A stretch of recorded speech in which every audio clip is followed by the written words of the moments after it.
Global skill development mission में आपका स्वागत है। इस सेशन में हम एक इम्पोर्टेंट पॉइंट की बात करने वाले हैं, वाइल और डू वाइल या फॉर में क्या फ़र्क है। बेसिकली जैसा हमने पिछले सभी सेशंस में देखा जो लूप से रिलेटेड थे, असल में सभी लूप्स एक जैसा ही काम करती हैं। सब लूप्स के पास 3 मेन सेगमेंट रहते हैं, इनिशियलाइजेशन, कंडीशन और आइट्रेशन।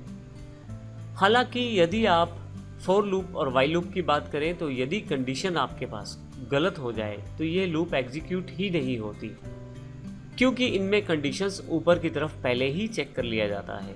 जबकि डू वाइल की बात करें तो कंडीशन जो है वो बाद में चेक किया जाता है ब्लॉक के, तो इस कारण से चाहे आपका कंडीशन फॉल्स हो या ट्रू हो, एक बार मिनिमम वंस यह ज़रूर एग्जीक्यूट होगी। तो कोई ऐसा काम यदि आप करना चाहते हैं जो चाहे लूप की कंडीशन गलत हो या सही हो, एक बार ज़रूर एग्जीक्यूट हो जाए, तो उस केस में आप डू वाइल का प्रयोग करें। आइए इसको प्रैक्टिकल रूप में समझते हैं किस प्रकार से इसे प्रयोग किया जा सकता है। हमारे पास पहले से यहाँ काफ़ी सारे एग्जाम्पल उपलब्ध हैं। सबसे पहले फॉर लूप की बात करते हैं। यहाँ यदि देखें तो कंडीशन जो है वो 1 से शुरू है। अगर मैं इसे 100 कर दूँ तो आप समझिएगा कि 100 में अगर एक एक जोड़ेंगे तो वो 101, 102 हो जाएगा, 50 तो कभी आएगा भी नहीं। तो सीधी सीधी बात है, कंडीशन यहाँ पे फॉल्स है। अब अगर मैं यहाँ पे इसे एग्जीक्यूट करता हूँ तो अब देखिए क्या होगा, कुछ भी प्रिंट नहीं होगा। क्यों नहीं होगा? क्योंकि फॉल्स है कंडीशन यहाँ पे।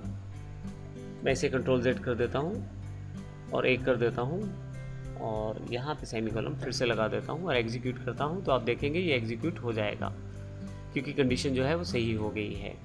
इसी तरह से यदि वाइल लूप की बात करें तो उसमें भी सेम प्रोसेस है। अगर किसी कारण से कंडीशन फॉल्स है यहाँ पे, जैसे यहाँ भी 100 कर देता हूँ और एग्जीक्यूट करता हूँ, तो आप देखेंगे कि यहाँ पे एग्जीक्यूट नहीं हुआ कोड, क्योंकि कंडीशन जो है वो फॉल्स है। सबको पहले सेव कर लेता हूँ। यदि ऐसी कोई स्थिति आ जाए कि आपको कोड एक बार एग्जीक्यूट करना ही है, चाहे आपका कंडीशन गलत हो या सही हो, ऐसे केस में डू वाइल लूप बड़ा ही इंपॉर्टेंट हो जाता है। जैसे एग्जांपल के लिए यहाँ पे मैं यहाँ कंडीशन गलत कर देता हूँ और इसे एग्जीक्यूट करता हूँ, तो आप देखेंगे स्मार्टो सिस्टम 100 प्रिंट हो गया है क्योंकि आई 100 है। और जैसे ही यह डू वाइल लूप में आता है, सबसे पहले प्रिंट करवाता है स्मार्टो सिस्टम 100 जो उसने प्रिंट करवाया, उसके बाद 1 जोड़ा जाता है आई की वैल्यू में। इसका अर्थ हुआ वैल्यू हो गई 101।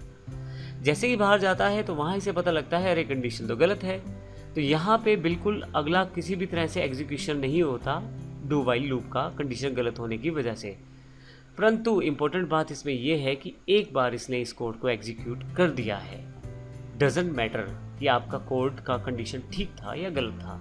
तो कोई ऐसी सिचुएशन जहाँ पे आप कम से कम एक बार कोड को एग्जीक्यूट करना चाहते हैं, चाहे आपकी कंडीशन गलत हो या सही हो, तो आप डू वाइल का प्रयोग कर सकते हैं। तो इन सभी सेशंस में हमने लूप्स की जानकारी ली। अगले आने वाले सेशन में हम मेथड की जानकारी लेंगे, मेथड्स के बेसिक्स को जानेंगे और फिर उनके एडवांस कॉन्सेप्ट की जानकारी भी लेंगे। धन्यवाद।